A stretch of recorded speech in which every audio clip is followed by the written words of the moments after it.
Louis, Louis, la couronne sur la tête.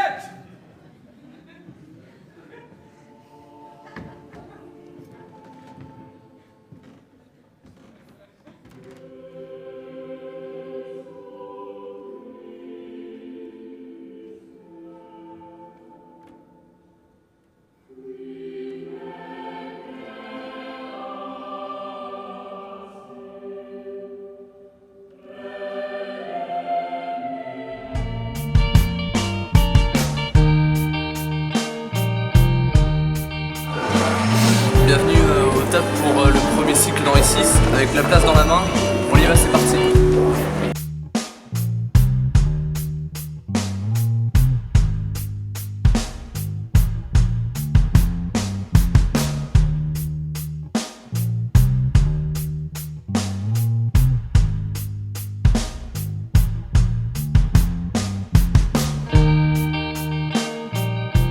Mathieu, dis-moi un truc s'il te plaît. Ok les gars, c'est quand vous voulez. On a remarqué que dans votre spectacle, il y a une grande présence du tissu. Le tissu est un peu omniprésent. Alors pourquoi ce choix de tissu et pas de mettre plein de décors justement? C'est pas tellement une question de pourquoi le tissu, mais plutôt pourquoi pas beaucoup de décors. Je suis plutôt partisan d'inventer des espaces qui soient oniriques, qui permettent de pouvoir se projeter, une projection mentale du spectateur sur l'espace. Et donc forcément, il y a des éléments qui viennent pour faire, là vous parlez de tissu effectivement, donc c'est pour faire un mur, pour faire les colonnes par exemple, mais le tissu permet aussi que ça puisse disparaître et se replier sur lui-même pour que ça puisse voilà, hop, changer rapidement. Mais il n'y a pas tellement de décors en fait dans Henri VI, hormis ces éléments de tissu et de fer pour pouvoir justement, avec la lumière, créer des extérieurs, parce qu'on passe sans cesse de l'intérieur à l'extérieur dans Henri VI, de la France à l'Angleterre, d'une église à une plaine, enfin bon voilà. Du coup ça permet comme ça d'aller assez rapidement, de passer assez rapidement d'un décor à l'autre. Mais c'est surtout la lumière en fait qui fait décor dans Henri VI. Pas tellement les éléments scéniques, hormis cette passerelle et ce grill autour d'elle, qui d'ailleurs n'est que la réplique un peu réinterprétée de ce qu'étaient les décors du théâtre élisabétain, parce qu'il y avait un balcon avec des portes en dessous, les acteurs sortaient de là. Mais sinon, c'est les seuls éléments qu'il y a. Mesdames, messieurs, bien-aimés spectateurs, en espérant que vous vous soyez dégourdis et sustentés à votre guise, et avant que nous ne reprenions le cours de notre histoire, je me dois de vous remercier, car non content d'avoir déjà enduré 4 heures de notre épopée, vous êtes revenus pour en reprendre 13.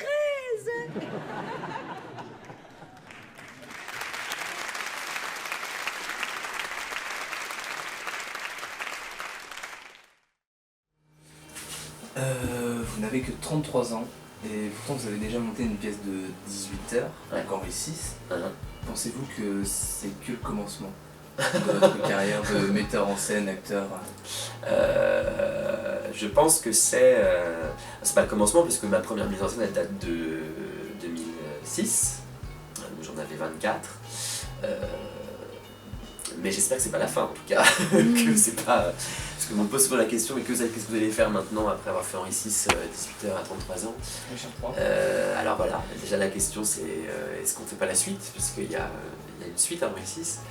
Mais c'est le commencement en tout cas pour moi d'une aventure de théâtre à très grand public, c'est-à-dire de pouvoir comme ça, les spectacles que j'ai fait avant n'étaient pas des spectacles intimistes, mais qui étaient moins vus, moins visibles, enfin moins médiatisés aussi. Donc là c'est vrai que c'est le début de ça, d'une espèce de... oui, d'une visibilité de mon travail. Mais c'est toujours particulier parce que moi je mets Henri VI dans la lignée des spectacles que j'ai fait avant, Harlequin poli par l'amour, de Marivaux, Toa de Sacha Guitry, Piscine Pado de Marc Ravenil sont pour moi une première époque logique, une continuité logique de ces 3 spectacles. Et puis Henri VI vient depuis 4 ans et demi occuper tout mon temps, mes pensées et tout mon travail. Mais c'est comme une phase peut-être On peut dire que c'est peut-être la phase de maturité de mon travail de metteur en scène. J'aime bien ça. D'ailleurs, en rapport à Toa, est-ce que le prix que vous avez obtenu en 2009 donc pour la mise en scène de Toa, est-ce que c'était l'annoncement de votre succès? Genre, est-ce que vous avez eu un ressenti que vous étiez fait pour ça et pas pour le show? La conscience d'être, enfin la conviction plutôt de se croire fait pour le théâtre et pas autre chose, elle est venue beaucoup plus tôt. C'est d'ailleurs, moi je n'ai pas appris d'autres métiers, hein, je ne sais rien faire d'autre. C'est-à-dire que si je ne faisais pas de théâtre, je ne sais pas ce que je ferais. J'ai dès le collège intégré des options théâtre, le lycée option théâtre, bac théâtre, fac de théâtre, conservatoire de théâtre, école nationale supérieure de théâtre. Je n'ai rien fait d'autre, je ne sais pas faire autre chose. Donc être fait pour ça, c'est venu très très tôt. Après, le prix à l'Odéon était la première marque, je dirais, de reconnaissance par le public, parce que c'était le prix du public à l'Odéon, par le public de mon travail. Et ça, c'était vachement émouvant parce que le public est mon principal partenaire. Je les ai pas avec moi tout le temps, mais chaque jour de répétition, chaque heure de répétition, je travaille avec le public. Présent, Mortimer est maître de cette ville. Et ici même, siégeant sur la pierre de Londres, je veux et j'ordonne que la fontaine publique ne pisse que du vin clairet pendant la première année de notre règne et aux frais de la cité. Caronne ! Et, à dater d'aujourd'hui, sera coupable de trahison quiconque m'appellera autrement que Lord Mortimer. Jack Cade! Fracassez-lui la tête.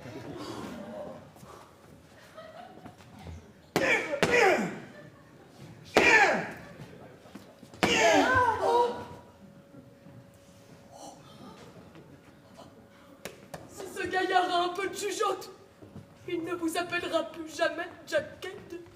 Mais t'as vu qu'il a reçu un bon avertissement. J'ai une requête pour votre seigneurie. Même si tu demandais une seigneurie, tu l'as pour ce mot-là. Il me semble qu'à l'avenir, les lois d'Angleterre ne devraient sortir que de votre bouche. Oh yeah! J'y avais pensé, et il en sera ainsi. Allez, mettez-moi le feu à tous les registres du royaume. Ma bouche sera le Parlement de l'Angleterre. Alors là, m'est avis qu'on aura des décrets mordants. Et dorénavant, tout sera mis en commun. Monseigneur, une armée se rassemble à Smithfield. Allons, en route donc, pour la combattre. Et d'abord...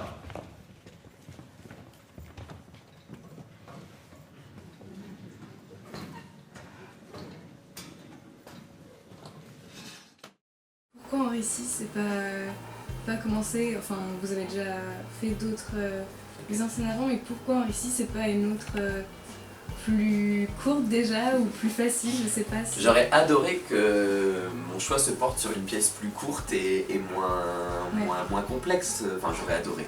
J'adore faire Henri VI, mais il se trouve que le désir est né sur Henri VI et que je n'ai pas pu l'éteindre et que j'ai absolument voulu y céder.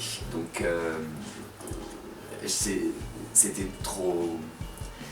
J'étais trop petit pour me lancer dans Henri VI a priori, hein. J'étais trop petit, la compagnie était trop fragile.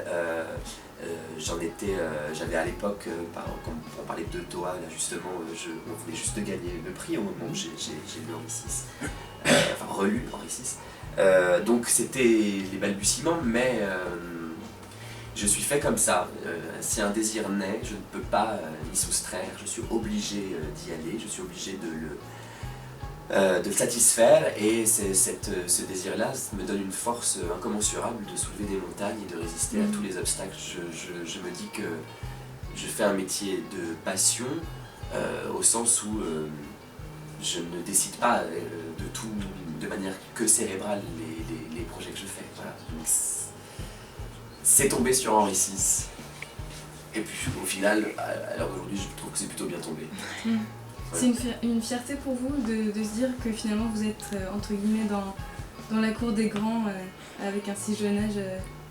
C'est une fierté pour moi que notre équipe, les acteurs, les techniciens, les actrices et techniciennes, le personnel administratif, c'est une vraie fierté d'avoir à peu près 50 porté en 3D pour la première fois en France cette œuvre-là. C'est une fierté qu'on ne me retirera pas. J'en tire pas de présomption plus que ça, hein, mais je suis fier qu'une équipe, cette équipe avec moi a réussi à porter ce projet dans la réalité et je suis heureux et très ému du retentissement public et professionnel et médiatique que le spectacle a généré. Mais je reste lucide sur ce métier de théâtre qui est un métier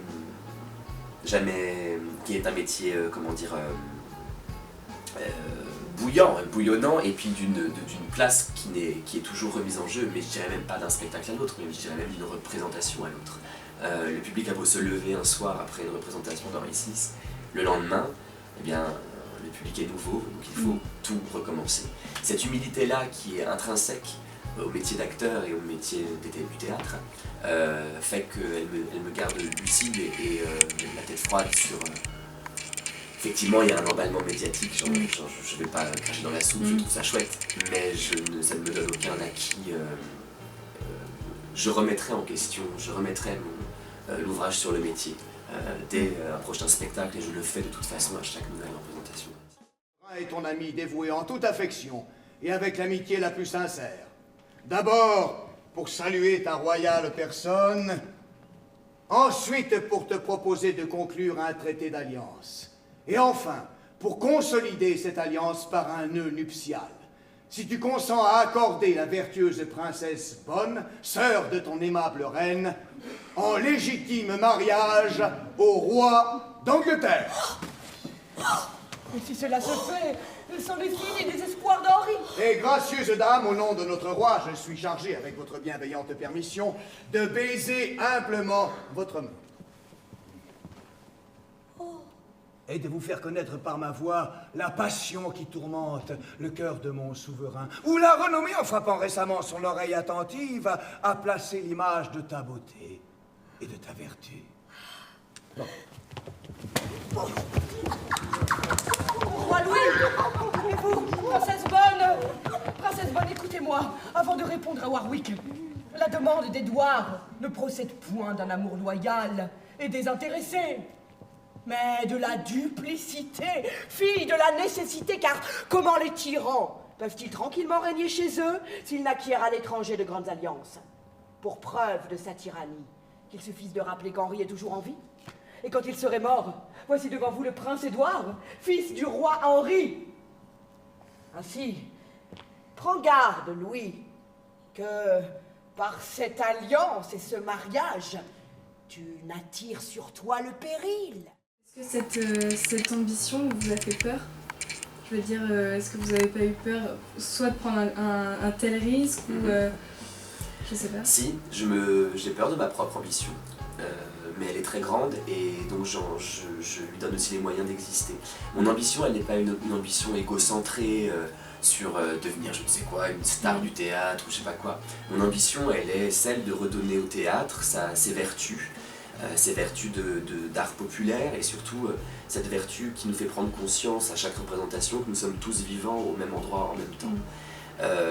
Je crois que dans ces temps-là, en ce moment de division, de repli, d'angoisse qui amène discrimination en tout genre, et puis montée des extrémismes et voire barbarie comme on l'a vu en janvier dernier, en janvier 2015. Le théâtre à cet endroit-là, je crois, mais pas que le théâtre, mais moi je ne sais faire que ça. Mais là où je peux servir peut-être à quelque chose, pour moi-même et puis pour le temps dans lequel je vis, c'est peut-être ça. Mon ambition est celle-ci, que le théâtre prenne une dimension populaire et qu'il nous permette de nous rééveiller, de nous redonner du sens, de redonner des outils pour penser à chacun.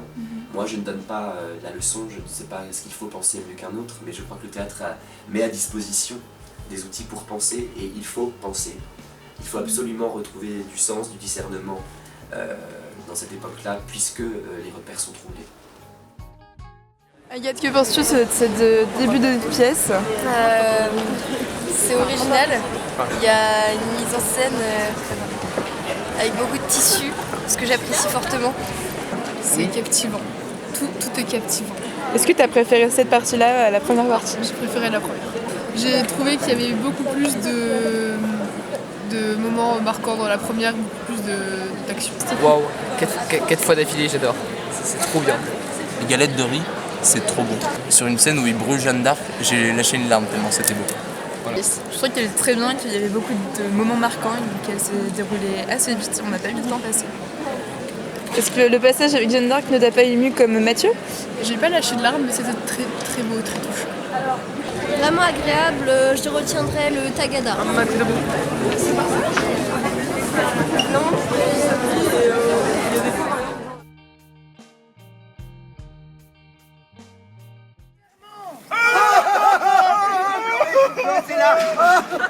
Orissa qui est mort! Oh drame! Oh fatalité! Lui qui par ses nombreuses victoires en France devait hériter de ce royaume après la mort de Charles VI, le roi régnant. Mais que dis-tu? Le roi régnant, mais que nini? Charles VI, le roi de France, est mort également. Bon bah, petit test micro, voilà. Vous pouvez vous rapprocher? Non mais vous rapprochez. De vous? Ah non, entre vous. Non, non, c'est pas grave, c'est juste pour... 1, 2, collé serré, décalé, hop, hop. Scene 1, Apple, take 2. J'ai remarqué qu'il y avait quand même un joli jeu de jambes au niveau de tous les acteurs. Alors pourquoi? Il y a pas de... Ça n'a pas été une règle qu'on s'est donnée. Après, il se trouve que c'est un jeu très physique et que... Voilà, après chacun en fait interprète ses personnages à sa manière. Peut-être qu'on a un jeu de jambes très développé dans la vie. Mais il n'y a pas d'études particulières sur le propos. Il y a une petite inspiration d'une blague de Flora qui joue vachement sur la littéralité de dire qu'elle va de ce pas demander quelque chose à quelqu'un. Et elle en joue. Elle en a fait une espèce de truc en exergue comme ça où elle fait un pas particulier que Bruno reprend ensuite et ça se fait un peu inconsciemment en fait parce que entre nous, forcément on se pique des trucs, des choses qu'on aime, qui nous plaisent. Et comme c'est un code aussi, comme c'est de la farce, que c'est sur ces fameux 6 mètres carrés, il faut être super précis dans les déplacements physiques et dans ce code-là pour pas non plus tomber dans des petits gestes un peu brouillons où ça redevient quotidien et ça fait perdre un peu en valeur, quoi. Et du coup, ça se fait assez naturellement. Et puis, ce sont des personnages très très dessinés, donc du coup c'est comme un trait de fusain, quoi. Ça fait que c'est très graphique, puis on joue vraiment des aplats comme ça, donc qui font tout de suite, tu dessines une forme particulière, et puis pour éviter de tourner, tout ça, on part un peu dans ces choses-là, donc c'est pour ça que c'est très, très graphique, je pense. Et je voulais savoir, dans votre troupe, si on veut faire ça comme ça, oui. Est-ce qu'il y a est-ce que vous, acteurs, vous êtes aussi... vous avez des spécialités ou, par exemple, un est plus metteur en scène, l'autre écrit plus ou... C'est exactement ce qui se passe là. Il y a une auteure et un metteur en scène en plus. D'accord. Ouais. Moi j'ai une compagnie à Rouen, donc vraiment mon premier métier c'est comédien, mais dans ma compagnie je mets en scène des spectacles dans lesquels je joue aussi d'ailleurs. D'accord. Ok. Donc, et Manon est auteur. D'accord. Donc là vous avez complètement changé de registre par rapport à Henri VI niveau tragique, comique. Le but c'était d'ouvrir au niveau du public. Le but effectivement c'était... il y avait plusieurs objectifs. Il y avait comme faire un teaser, Henri VI, voilà, une espèce de... comme une grosse bande-annonce qui pourrait donner envie aux gens qui pourraient avoir peur de une pièce historique de Shakespeare en 18 heures. Ouais, voilà, il y a un côté un peu effrayant. Donc voilà, de dédramatiser un peu le propos en 3/4 d'heure en montrant que voilà, c'est hyper vivant, qu'il y a des rebondissements, etc. Voilà. C'est accessible. Voilà, accessible. Et puis effectivement, en plus d'aller dans des lieux vers lesquels, que ce soit nous aller vers les spectateurs et que ce soit pas les spectateurs qui viennent à nous. Donc on joue effectivement dans plein d'endroits différents, que ce soit des prisons, des maisons de retraite, des places de marché, des maisons de quartier, des lycées, des collèges. Voilà. Et donc du coup par là, c'était obligé de faire le but était vraiment de faire un spectacle théâtre de tréteaux, avec l'idée que par exemple au Moyen-Âge, On appelait ça les mystères, c'est-à-dire qu'il y avait des grands spectacles qui se jouaient dans les cours des châteaux, etc. Et à l'extérieur, enfin, ou dans les châteaux, et puis je sais pas, dans la cour du château, ou bref, à côté se jouaient donc les mystères, c'était des parodies en fait, des grands spectacles qui se moquaient, etc. Et donc nous, voilà, il y avait la dimension de se moquer du grand spectacle, tout en même temps donnant les clés, voilà, et en disant venez nous voir, vous verrez, ce sera pas si chiant. Quoi. Quant à moi, qui n'ai rien à faire, je vais devancer Gloucester à la Tour de Londres. Je vais l'empêcher de prendre le pouvoir, car moi aussi, je souhaite un jour m'asseoir au gouvernail de l'État. Vite, entrons dans la Tour de Londres et barricadons-nous.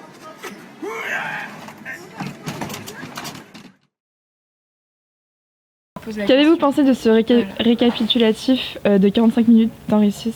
C'était grave cool, c'était très original, c'était très drôle et je trouve que c'est bien de mettre un peu de drôle dans des pièces si classiques. Bah en fait, ce qui est dur, c'est que nous, enfin, on a assisté au premier cycle et on se rend compte qu'en fait, en 45 minutes, ils arrivent à nous résumer près de 8 heures de théâtre. Et enfin, en plus, ils le font d'une façon qui rend ça vraiment intéressant et drôle, accessible à tout le monde. Et enfin, tous les costumes, etc., ça fait un peu fait à la main, mais en soi, ils montrent qu'avec pas grand-chose, on peut faire quelque chose de quand même super intéressant et génial, quoi. Du coup, ce qui est intéressant, c'est le changement de registre. Parce qu'au départ, la pièce, malgré le comique qui est intégrée par Thomas Joly, c'est quand même une pièce tragique. Et ils arrivent à la résumer de façon comique, et ça, c'est pas mal. C'est cool qu'ils aient réussi à adapter justement un spectacle difficile au départ.